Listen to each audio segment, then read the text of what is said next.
Thief in the night came, took everything you gave for her. Can I take it out of its underpants? Oh, beautiful. That's gorgeous. I think, like After Rain, Shelter, and An Evening I'll Not Forget, I made all those songs in here.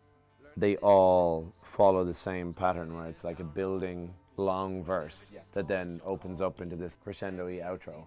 Because in my head at that time, I didn't understand the idea of choruses. I was like, why would you say the same thing twice?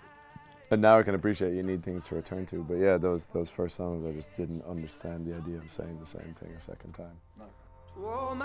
It's what makes it special for me, because those songs, having no chorus, and then ultimately being the foundation for my career, is a lovely thing, right? Because then the very first people in the door are people who are willing to just listen to every word.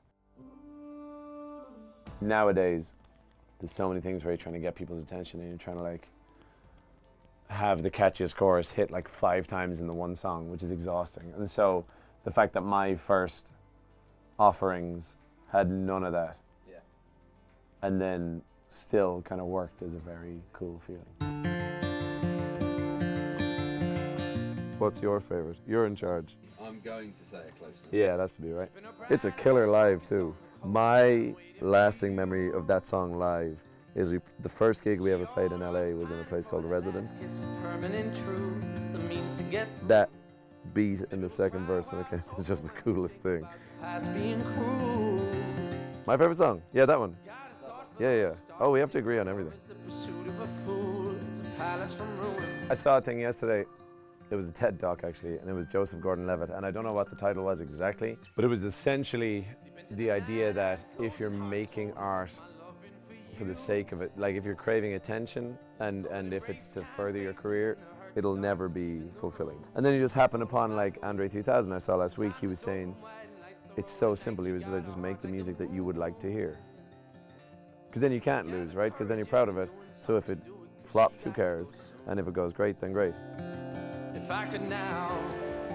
The whole idea of having a career in music is kind of fucked, right? Because it's like you make music purely just to feel good.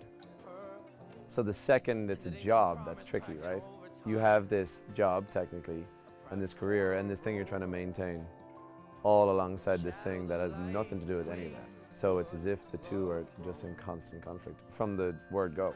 Like the fact that music is an industry as well. And so I think it takes time to potentially return to this feeling. I feel like it's genuinely a pursuit of getting back to the musician you were before you had anything going on. So I remember making After Rain in here. Like I didn't really care what happened, you know what I mean? I definitely didn't care if anyone liked it, you know?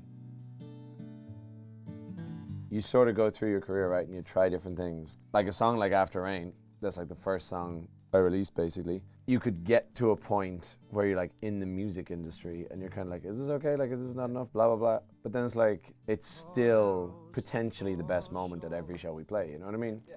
And so that's this lovely validation that it's just like, it's enough. It doesn't have to be a hook. It doesn't have to be this. It doesn't have to be that. It is enough. And that's a nice feeling. And I think as somebody who second guesses themselves quite a bit, I think it takes that long to be like, oh no, that's okay. Like, that's enough. But it's all right because it feels like so much stuff in music now is so saturated is not a nice word, but it's just so busy and hectic. And so I think people can tell the difference, yeah. Noah Kahan, you know, the guy that supported us in the O2. And his stuff makes me excited because it's clearly just what he wants to say. You can kind of tell it hasn't been changed in any way to be more palatable or anything like that. The fact that the world loves it, you're just like, oh sweet, like people just want the most real version of you. Yeah. Sometimes you feel like you're trying to be 2 different artists in the sense that, like I know if fans stick around after a gig, right, and someone asks me, what's the most meaningful song I've written? And if I say like Innocence and Sadness, I can feel the whole group like nodding and be like, yeah, we knew that, which is lovely because people know how much it means to me, but also if I did that all the time, I wouldn't be very excited, you know what I mean? Like sometimes it is a blast to hear 40,000 people singing Kiss Me back to me, do you know what I mean? It's the first time I ever don't sing a chorus because the crowd sing it. And that's a crazy feeling. And so I want to do that, but also, like, the reason Innocence and Sadness is so important on that album is because I want people to know that this side of me is still very much there, and I plan on returning to it. I think the idea being that I'm at a point where I can do an even better version of this now, you know what I mean?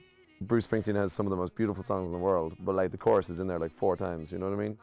And its beauty almost lies in its simplicity. And so me writing songs that are just like poems that have no choruses, you would like to think I could come back and do an evening, but like someone who doesn't like someone who needs a chorus to latch onto can love it too, you know? It's that type of thing, where you find your spot in the middle. Yeah. So like you start off way back here, then potentially in the journey you go all the way here and you're like, oh God, be careful, and then you come back here and you got both maybe.